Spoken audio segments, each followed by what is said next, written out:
Hey everybody, this is Aaron at hitchedforfun.com. Thank you so much for tuning into my channel and checking out this video. I wanted to do an update video for 2020 to give you any changes that have happened since I put some of my earlier demo videos together. Some of the components of our Ultimate LED Camp Locator Package and the Deluxe package have changed. And so that when you buy it or you're at home trying to figure out how to assemble it, this can help you. So the thing I wanted to start out with first is our pole. So this is the Deluxe 22-foot pole that we sell on our site. It's made by Poles and Holders. We're one of their distributors. We chose this pole just because of its durability, strength, and quality, and I think it's a really reasonable price. Okay, the thing you need to be aware of is the top of the pole, which is the center section here, comes out of the package with no holes drilled, okay? Just bare fiberglass pole there. It's designed for the chrome topper ball to be inserted in that with friction, pushed down, and would just hold it in place. Works great for the topper ball, but not good enough for the camp locator, which we'll discuss here. With some simple effort, you can put a bolt in this to help secure the camp locator so it doesn't blow and fall off and come crashing down on your head. Okay, so what you're going to do, well, first let me show you the update to the camp locator. And this is the camp locator by Pyramid LED Whips. We're also a distributor for them. Both of these items are great quality. I think you'll really like them. This year, or towards the end of last year, they updated the design, and I don't know if you can see that or not. They changed the base of the pole to have a heavier duty black base to it. The newer models don't come pre-drilled because people will use these for different purposes, but what we're doing, you'll need to do that. Okay, so now I'll bring the pole back out, and what you'll do is you're going to take the locator, insert it into the pole till it stops, and the camp locator gets a little bit wider there, so you can only push it in so far.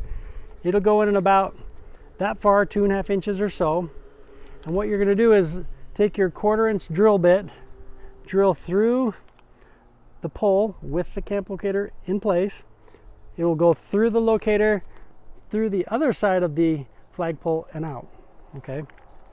Then all you're going to have to simply do is put a 1/4-inch bolt through that and put a nut on the other side, and that camp locator will be secure in place. Not very difficult.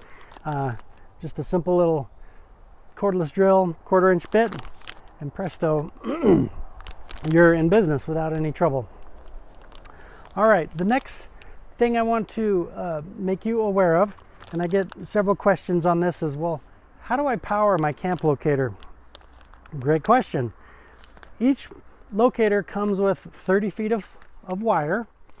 One of the ends of the wire has a flat connector. Hopefully you can see that in the video. That mates up with the connector that's on the bottom of the camp locator.